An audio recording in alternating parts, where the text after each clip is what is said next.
íntegramente dentro de él, y por debajo, por la parte baja, está corriendo agua. Entonces, mediante los sonidos, mantras, se podía hacer las curaciones así. Entonces se supone que toda la energía negativa iba corriendo por el agua.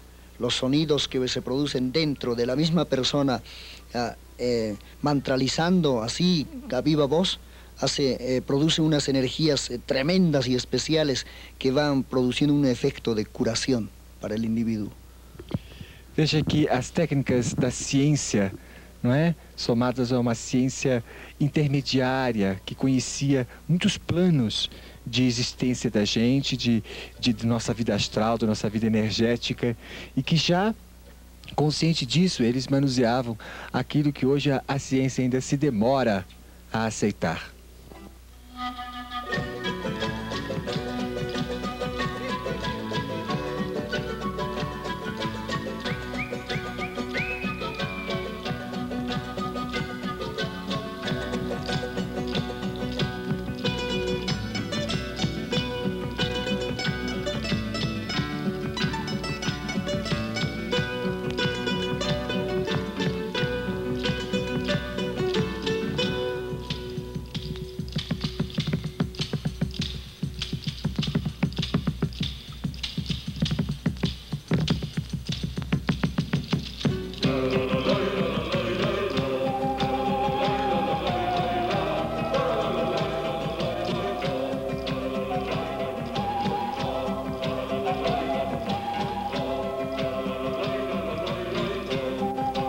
Estamos em Cusco, capital do Império Inca. E aqui nessas ruínas de Sacsayhuama, onde se erguia um palácio administrativo de todo o Império Inca. É fascinante a gente poder ver de perto aquilo que sobrou da riqueza, do fausto que havia naquela época. Sacsayhuama é montado numa forma de zigue-zague, uma sequência de muralhas e de terraços em zigue-zague, onde também era usado para festas como uma grande praça de esportes, como o Coliseu de Roma, por exemplo. Ainda podemos ver em Sacsayhuama a vibração e a força de toda uma concepção de vida e de relação com a natureza completamente mística. Sacsayhuama, para a gente que está aqui, tem uma vibração extraordinária e uma beleza, porque ele está situado no topo de Cusco, dominando todas as montanhas. Convido vocês a olharem mais de perto essas belezas comigo.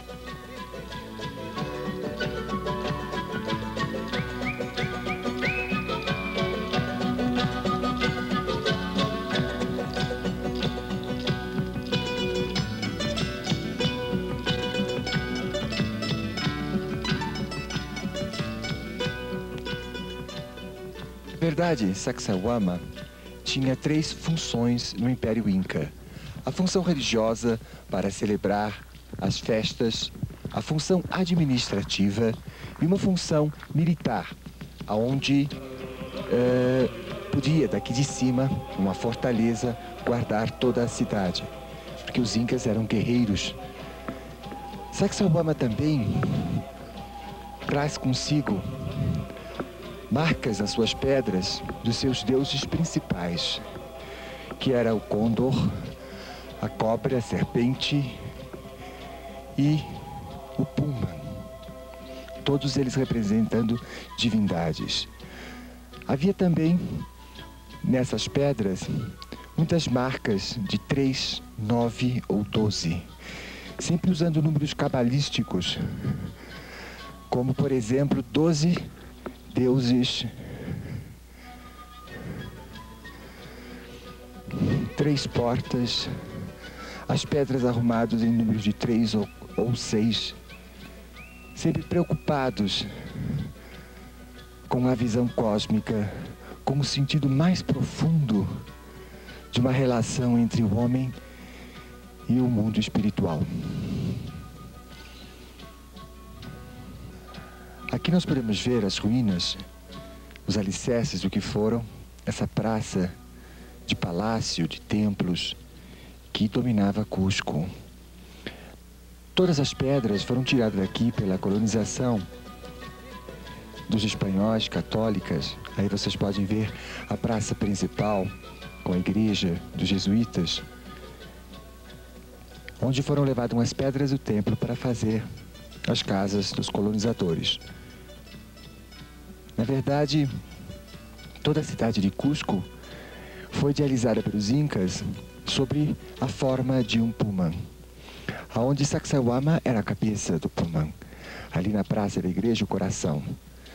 E ele forma todo o corpo deste felino, né, que é o puma.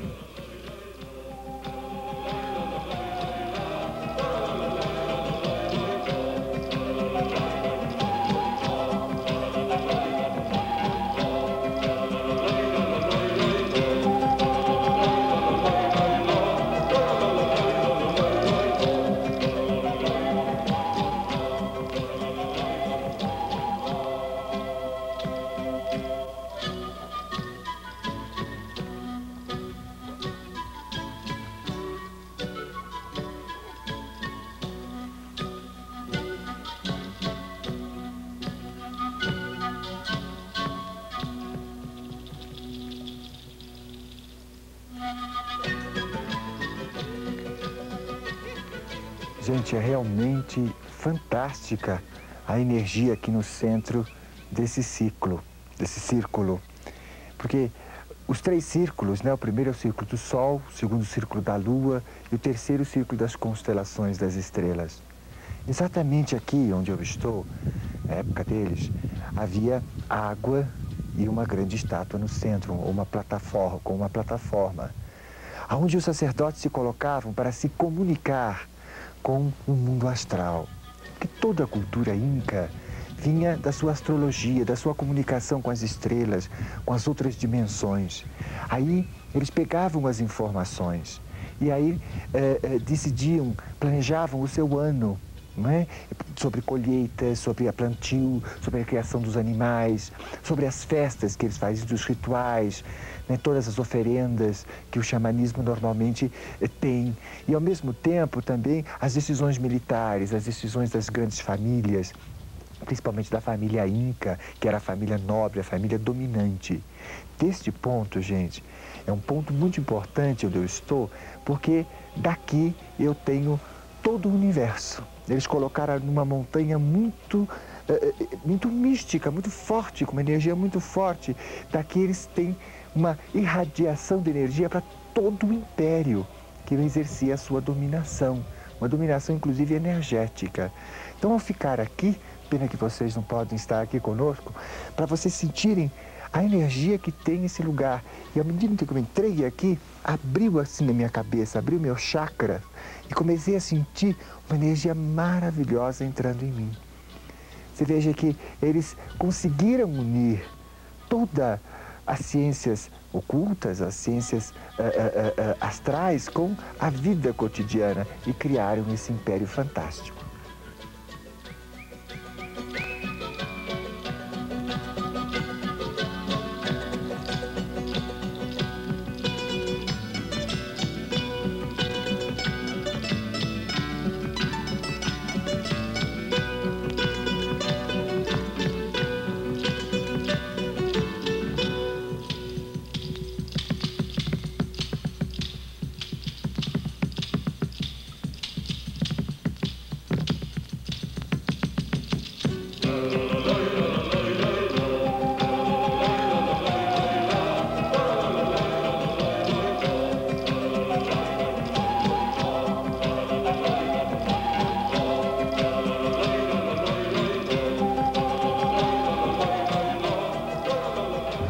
Estamos aqui, perto desta pedra, que é um puma, embora tenha sido avariado pela colonização católica,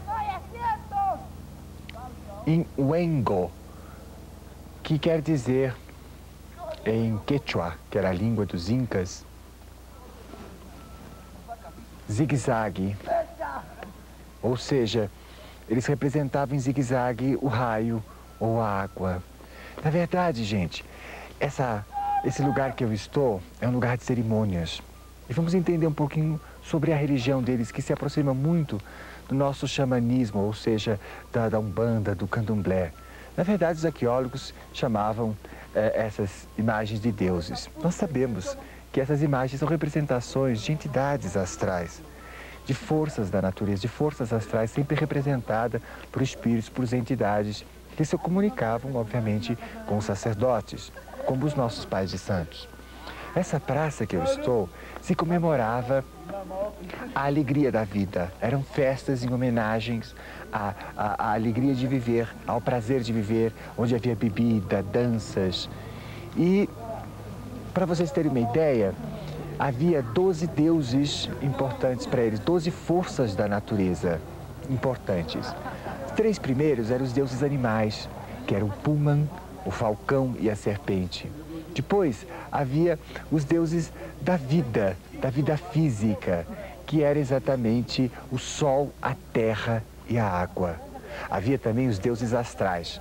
Novamente entra o sol, entram a lua, entram as estrelas, as constelações. E finalmente haviam 3 deuses ligados aos poderes transcendentais, que era o raio, era o arco-íris e era o trovão. Na verdade, eles tinham a comunicação com essas forças da natureza representadas por esses símbolos. Todo o trabalho deles era em função de consultar essas linhas de força, não é? Essas linhas da religião deles, para todas as atividades do dia. Então, mais um pouquinho, nós vamos virar aqui, vamos conhecer outros lados desta mesma praça fantástica. Estou aqui, né, sentado nesse trono onde provavelmente os grandes reis, os grandes dominadores incas se sentaram. Nessa praça fantástica, onde foi consagrada para sacrifícios. A gente sabe que na Umbanda existe sempre a festividade, ou no Candomblé existe o bubó. Aquele lugar das oferendas, aquele lugar onde se comercializa, enfim, se negocia com as trevas, com as forças negativas, justamente numa busca de pacificação. Esta pedra que vocês estão vendo é a pedra dos sacrifícios. Então ali animais eram trazidos para sacrificar, porque o sangue, para eles, tem uma força muito grande, vibratória, na comunicação e no trabalho com esses espíritos, com essas forças das mais inferiores, ou mais da terra propriamente. Este aí é um altar que provavelmente na época estaria muito ornamentado com grandes peças de ouro, etc., onde se faziam as oferendas para os Exus incas, se eu posso usar essa expressão. E ali estariam as cavernas, onde depois nós visitaremos, onde se faziam também sacrifícios, preparavam-se as múmias. Em seguida, nós vamos vendo outros restos, assim, vamos dizer, de tronos, onde sentavam pessoas importantes para receber, enfim, tratamento ou receber os trabalhos que eram executados nessa praça. Então, essa praça, então, era sagrada a lidar com as forças negativas, não é? De forma a ter com elas uma pacificação, para que eles pudessem abrir os seus caminhos e pudessem, enfim, conquistar aquilo que eles tinham para conquistar. Agora, eu gostaria que vocês me acompanhassem nessa caverna, nesse ambiente aqui, todo especial, aonde eles faziam as suas mumificações. Foram encontradas muitas múmias que mostravam que muitos dos incas, dessa família que dominava, eram homens de altura de 1,90 m. Encontraram também nas múmias cabelos loiros. Então a ideia de que eles eram morenos, como índios, não é verdade. A classe que dominava todo o império, olha que beleza essa pedra, onde se fazia todo o trabalho de mumificação. Então, como eu dizia, né, que interessante saber que eles eram pessoas claras, provavelmente com cabelos loiros e da minha altura, né, 1,90 m.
Aqui nessas pedras, muitos sinais estão impregnados, tanto da serpente, como do falcão, como, enfim, de outras formas lunares. Essas formações foram feitas como bancos para que as pessoas meditassem. Esses bancos têm as posições mais diversas. E por isso, cada pessoa que se sentasse nesse banco estaria ligado com uma constelação, que seria referente ao seu próprio signo, aonde ela entraria em contato com as energias que ela precisava nos rituais desse templo. Na verdade, aí nós começamos a ver toda uma serpente que sobe aqui, bem perto de mim. E aqui atrás ainda dá para ver, né, os outros bancos, cheios de representações do Puma, que também era outro elemento importante. Então, todos esses elementos naturais se misturavam.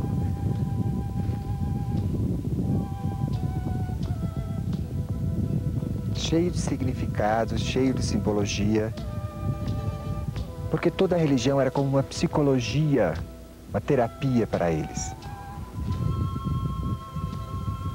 em que eles relacionavam toda a vida. Estamos aqui na parte superior do templo, onde era um observatório astronômico, porque na religião deles tudo estava feito de acordo com os astros.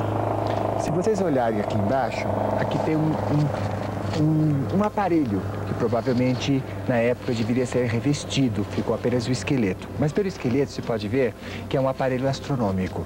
Há dois círculos, um maior e outro menor. E a linha do Sol que vem de lá mostra aqui perfeitamente, fica perfeita no solstício. E aqui também, no inverno, faz outra linha com relação às montanhas. E seja no centro, vai fazer uma cruz que coincide perfeitamente com o nosso norte magnético, aquele feito com a bússola. Provavelmente o aparelho deveria ter outras peças e que regulavam outros tempos, né? Porque, na verdade, se unia com ele ciência e religião. Se unia ciência, religião e vida.